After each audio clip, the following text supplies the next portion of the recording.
तो dear students, आप सभी को पार्ट 1 और पार्ट 2 मैं वीडियो दे चुका हूं। अब ये पार्ट 3 वीडियो होगा। ये पार्ट 3 वीडियो किसका होगा? तो ज्यामिति का होगा। अब ये जानते हैं कि पार्ट 3 में ज्यामिति के बारे में बहुत सारी चीजें सीखें। जैसे पहला सीखे ज्यामिति किससे कहते हैं, उसमें बहुत सारी चीज़ों को मैं डिस्कस भी किया और बात भी किया और बहुत सारी चीज़ें बताएं, क्या क्या वर्णन है वही बताएं।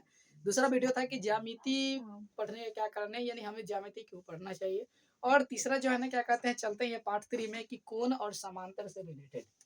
तो कोण एवं समांतर रेखाएं से रिलेटेड मैं इस चीज में क्या कहते हैं हैंडल करूंगा और आपको समझाऊंगा और बताऊंगा भी। आपको भी सीखना और मैं भी सीख रहा हूँ। तो कोण यानी कि कोण को इंग्लिश में कहते हैं एंगल। कोण को इंग्लिश में क्या कहते हैं? एंगल। यानी किसी बिंदु पर दो सरल रेखाओं के मिलने से जो झुकाव पैदा होता है उसे क्या कहते हैं? कोण कहते हैं। सिंपल समझ लीजिए, ये एक बिंदु है और यहाँ से यहाँ और यहाँ से यहाँ क्या काम के एक झुकाव आ गया। अब ये जो है ना कि कोई भी रेखा हो सकता है, यानी कर्व रेखा को छोड़ करके, जैसे क्या कहते हैं, रेखाखंड भी होगा, किरण भी होगा और सरल रेखा भी होगा। यानी कि जब दो, याद रखना कितना, दो, यानी दो सरल रेखाओं से, यानी दो रेखाओं के, यानी रेखा कौन, या तो सरल रेखा होगा, या तो किरण होगा, या तो रेखाखंड होगा, उससे जो एक बिंदु पर ही आकर के मिलेगा, उसका जो झुकाव जो होगा एक बिंदु पे होगा, तो वह क्या कहलाएगा? कोण कहलाएगा। राइट। यानी किसी बिंदु पर दो सरल रेखाओं के मिलने से जो झुकाव पैदा होता है उससे क्या कहते हैं? कोण कहते हैं। तो ये कोण को क्या काम के? ए बी सी, इसको पढ़ सकते हैं कोण ए बी सी। यहाँ ए बी सी एक क्या है? कोण है। कोण का चिन्ह जो है ना किस तरीका से होता है, और कोण बी को कोण ए बी सी लिखा जाता है। यानी कोण यहाँ पर क्या बना है? बी बना है। राइट। यानी आपको हमेशा याद रखना है कि यानी कि कोण ए बी सी की जगह, यानी जहाँ पे कोण बनेगा, मान लीजिए कि अगर यहाँ पे हम लिख दिए बी और यहाँ पे लिख दिए ए, तो अब क्या होगा? आप क्या इसी तरीके से लिखेंगे? नहीं लिखेंगे। क्यों नहीं लिखेंगे? अब लिखना क्या पड़ेगा कि कोण बी ए सी, क्योंकि जिस बिंदु पर झुकाव पैदा होगा और जहां पे कोण बनेगा उसको क्या काम करना है? बीच में रखना है। राइट। उसका कोण के अंग, थोड़ा पार्ट्स ऑफ एंगल में चलते हैं। कोण में दो भुजाएं तथा एक शीर्ष होते हैं, यही उसका क्या है? अंग है, यानी कि भाग है। एक यहाँ पर क्या होगा कि शीर्ष हो गया, और ये क्या हो कि दो भुजाएं हो गया। इसका शरीर यानी कि रचना इसी तरीके से होता है। अब कोण में दो भुजाएं हो गया और एक क्या होगा कि शीर्ष हो गया। ऊपर बनाए गए कोण में शीर्ष बी है, यानी शीर्ष क्या है? बी है। यानी कि अब तो ये पहले तो ये ए और ये क्या हो गया? बी। यानी कि यहाँ पर शीर्ष क्या होगा? बी हो चुका है। और भुजाएं क्या होगा? ए बी और बी सी, ये दो क्या है? भुजाएं हैं। शीर्ष यानी कि जिस बिंदु पर दो भुजाएं आकर मिलती वह क्या कहलाता है? कि शीर्ष कहलाता है। अब चलते हैं कि कोण के प्रकार में। तो टाइप्स ऑफ एंगल, यानी कोण निम्न प्रकार के होते हैं, बहुत सारे प्रकार के होते हैं, कुछ इसमें से मैं दिया हूं। तो जैसे न्यून कोण यानी कि एक्यूट एंगल, सम कोण यानी कि राइट एंगल, अधिक कोण ऑब्ट्यूस एंगल, उसके बाद सरल कोण अथवा रिजु कोण यानी कि स्ट्रेट एंगल, उसके बाद पुनर्युक्त कोण यानी कि रिफ्लेक्स एंगल, उसके बाद क्या है कि छठा नंबर पूर्ण कोण यानी कि कंप्लीट एंगल। यानी आपको जानना है क्या है? याद रखना है छोटी सी चीजें के। यानी जो क्या होगा कि 90 डिग्री से कम होगा वह क्या कहलाएगा? न्यून कोण कहलाएगा। जो 90 डिग्री होगा उसको क्या कहेंगे? समकोण कहेंगे। जो 180 डिग्री से कम होगा उसे क्या कहेंगे? यानी इसका बीच का होगा। यानी कि ये समझ लीजिए कि यहाँ से स्टार्टिंग होगा और 90 डिग्री का बीच होगा, ये न्यून कोण कहलाएगा। ये 90 डिग्री हो गया तो क्या कहलाएगा? समकोण कहलाएगा। ये 90 डिग्री से लेकर के 180 डिग्री के बीच होगा तो क्या कहलाएगा? अधिक कोण कहलाएगा। उसके बाद ये 180 डिग्री हो जाएगा तो क्या कहलाएगा? सरल कोण कहलाएगा। उसके बाद ये 180 डिग्री से लेकर के और 359 डिग्री के बीच का होगा तो पुनर्युक्त कोण कहलाएगा। और उसके बाद ये क्या कहलाएगा कि 360 डिग्री होगा तो पुनर्युक्त कोण कहलाता है। अब इसी चीज का मैं डिफिनेशन में मैं आपको देता हूं। यानी याद रखना है कि ये इसके दोनों का बीच में होना चाहिए, बीच का जो होगा वही कहलाएगा। ये नहीं कि 180 डिग्री होगा तो पुनर्युक्त कोण होगा तो क्या कहते हैं, आपको जवाब क्या आएगा कि नहीं नहीं नहीं नहीं नहीं, नहीं। ये क्या होगा? 180 डिग्री जैसे होगा तो वो सरल कोण कहलाएगा। पुनर्युक्त कोण क्या होगा? ये दोनों का बीच में होना चाहिए। सॉरी, इसको 60 करते हैं, 360 डिग्री के बीच होना चाहिए। ठीक है ना? 360 डिग्री पूरेगा तो ये क्या होगा? पुनर्युक्त। ठीक है। तो मैं आपको टोटल जो ना डिफिनेशन के साथ मैं देता हूँ।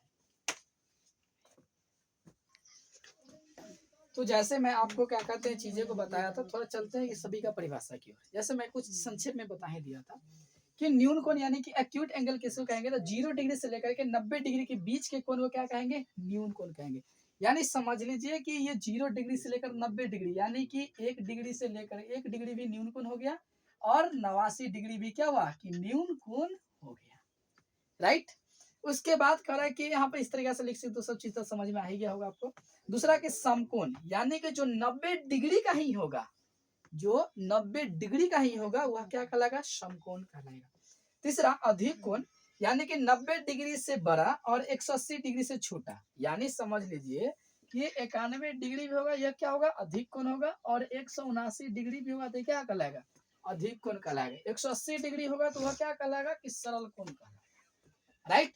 यानी कि यहाँ पे सरल कोण क्या है, तो 180 डिग्री की कोण को क्या बोलते हैं कि सरल कोण कहते हैं। ये पूरा जब 180 डिग्री का कोण बनाएगा तो वह क्या कहलाएगा, सरल कोण का। उसका पुनर्युक्त कोण, तो 180 डिग्री से बड़ा और 360 डिग्री से छोटे कोण को क्या कहते हैं, पुनर्युक्त कोण कहेंगे। या समझ लीजिए 180 के बाद क्या 181 डिग्री भी आएगा तो पुनर्युक्त कोण कहलाएगा, या आपको 359 डिग्री भी होगा तो क्या कहलाएगा कि पुनर्युक्त कोण ही कहलाएगा, राइट। पूर्ण कोण के किसको कहेंगे, तो 360 डिग्री के कोण को क्या बोलेंगे, पुनर्युक्त कोण बोलेंगे। यानी 360 डिग्री का कोण बन जाएगा तो वह कौन सा कहलाएगा, पूर्ण कोण कहलाएगा, राइट। अब नेक्स्ट जो है ना कि चलते हैं कुछ इसमें, और पूरक कोण किससे कहते हैं, संपूरक कोण किससे कहते हैं, ये सब सारी चीजें की ओर थोड़ा सा चलते हैं। उस चीज को मैं यानी कि ये पूरे इसी वीडियो में क्या कहते हैं कवर करूंगा। ओके, तो उसमें से कुछ चीजें मैं बच गया था जो एक्स्ट्रा मैं देना चाह रहा हूँ, और देने के लिए यहाँ पे ध्यान दीजिए अपने स्क्रीन पे। कह रहा है कि पूरक कोण, यानी पूरक कोण का इंग्लिश में कहते हैं कम्प्लीमेंट्री एंगल, यानी कि जब दो कोणों का योग, यानी जब दो कोणों को जोड़ते हैं वह उसका योग जो है कि 90 डिग्री होता है तो वह क्या कहलाएगा, पूरक कोण कहलाएगा। पूरक कोण को निकालने के समझिए 40 और 50, ये दोनों कोण को जोड़ेंगे तो कितना डिग्री हो जाएगा, 90 डिग्री, इसलिए क्या कहलाएगा, पूरक कोण। यानी पूरक कोण ज्ञात करने के लिए जितना डिग्री मतलब दिया है उसमें से 90 में से क्या काम करेंगे, घटा देंगे, वह कहलाएगा एक दूसरे का पूरक कोण कहलाएगा। संपूरक कोण यानी सप्लीमेंट्री एंगल, यानी जब दो कोणों का योग कितना 180 डिग्री हो तो एक कोण दूसरे कोण का क्या कहलाता है, कि संपूरक कहलाता है। यानी कि उसको ज्ञात करने के लिए 180 डिग्री में से उसको घटा देंगे तो वह क्या होगा, जितना बचेगा वह मतलब संपूरक कहलाएगा एक दूसरे का। यानी 110 डिग्री का संपूरक कोण कितना है, 70 डिग्री है। यानी 180 में से 110 घटाए तो कितना बच गया, 70। अब चलते हैं शीर्ष विमुख कोण, यानी कि वर्टिकली ऑपोजिट एंगल, जब दो रेखाएं एक दूसरे को क्या काम करती है, प्रतिच्छेद करती है तो शीर्षाभिमुख कोण समान होते हैं।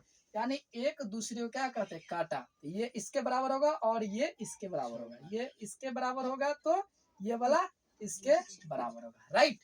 यानी कि कोण ए ओ बी बराबर कोण सी ओ डी, यानी कोण ए ओ डी, सॉरी यहाँ से बनाए, कोण ए ओ बी बराबर होगा कोण सी ओ डी, ये हो गया इसके बराबर। अब कोण ए ओ डी बराबर कोण बी ओ सी, तो बी ओ सी ये हो गया इसके बराबर, राइट।